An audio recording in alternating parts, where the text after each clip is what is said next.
Hello बच्चों, स्वागत है आपका अपने चैनल SRS लर्निंग में। बच्चों, ये हमारी 8th क्लास की विज्ञान की वर्कशीट है। वर्कशीट कार्यपत्रक का जो संख्या है वो है 17 और हमारा जो तिथि है, डेट है, वो है 27 नवंबर 2020। इसमें हमारा जो चैप्टर है वो चल रहा है धातु एवं अधातु। इससे पहले हम क्या है, धातु और अधातु के भौतिक गुणों के बारे में जान चुके हैं और उनकी तुलना भी कर चुके हैं। आज हम धातु और अधातु की तुलना करेंगे, लेकिन आज हम क्या रासायनिक गुणों के बेस पर क्या है तुलना करेंगे और उसकी पुनरावृत्ति करेंगे, जितना हमने आज अभी तक सीख लिया है।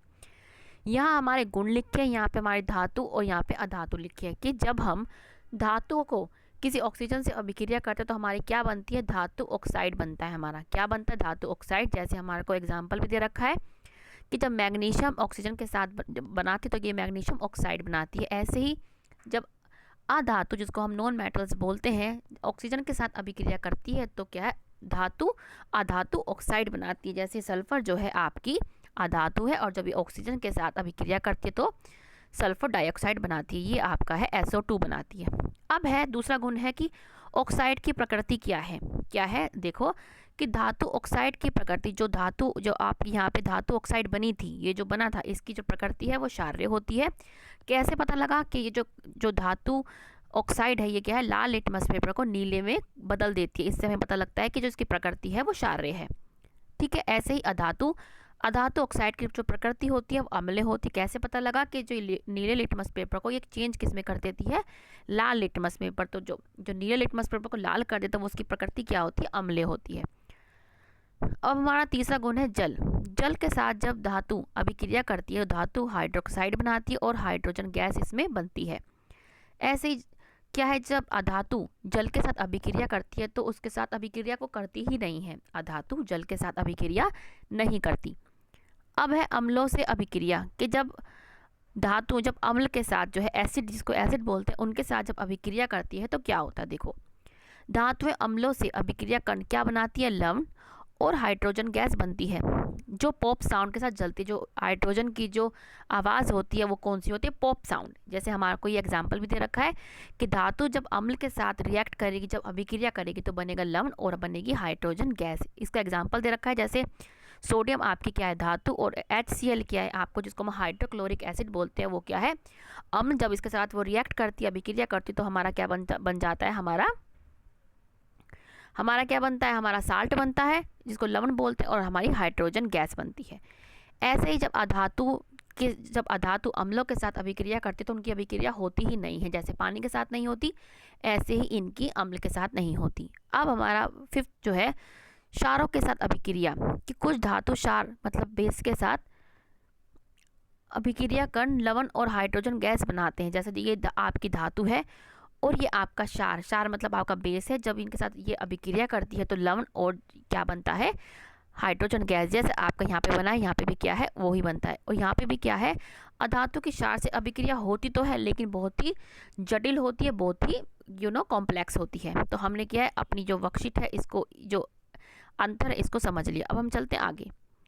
अब है विस्थापन अभिक्रिया। जब किसी अधिक अभिक्रियाशील धातु से कम अभिक्रियाशील धातु के जल्य विलयन में रखा जाता तो अधिक अभिक्रियाशील धातु कम अभिक्रियाशील धातु को उसके जल्य विलयन से विस्थापित कर देती है। ठीक है, क्या एग्जाम्पल क्या है, जैसे जिंक को अगर कॉपर सल्फेट के जल्य विलयन में रखें तो कॉपर को क्या है, जिंक विस्थापित कर दे। इसमें क्या है, जिंक आपका ज़्यादा अभिक्रियाशील धातु है। जैसे कोई ज़्यादा ताकतवर इंसान किसी कम ताकतवर इंसान को क्या है, हटा के फेंक देता है, ऐसे ही ये धातु भी ऐसी हैं, वो कम अभिक्रियाशील धातु को उनके जल्य विलयन से क्या है, अलग कर देती है, विस्थापित कर देती है। ठीक है बच्चों, तो हमने ये समझ लिया। अब हम इसके क्वेश्चन आंसर करते हैं कि क्या होता है जब धातुएं अम्ल से अभिक्रिया करती हैं। इसका उदाहरण हमने यही समझा क्या है, ये रहा। ये आपका फर्स्ट क्वेश्चन है कि जब आप लिखेंगे जब धातुएं अम्लों से अभिक्रिया करती हैं तो लवण और हाइड्रोजन गैस बनती है, और इसका एग्जाम्पल ये आप ये लिख देंगे। ठीक है, ये आपका फर्स्ट क्वेश्चन है।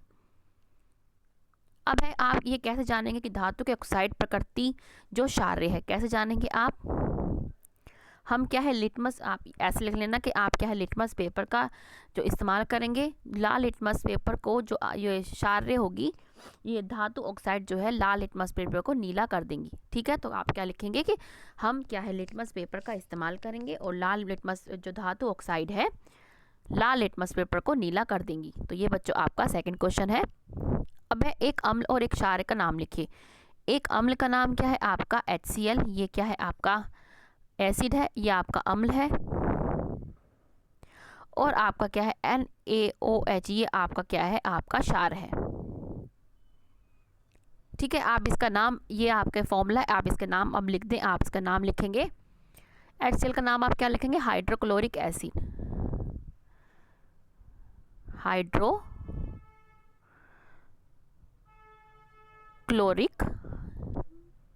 अम्ल। ठीक है, ये किसका नाम है आपका, ये नाम है HCl का, क्या लिखेंगे हाइड्रोक्लोरिक अम्ल। और आपका लिखेंगे NaOH का नाम क्या है आपका सोडियम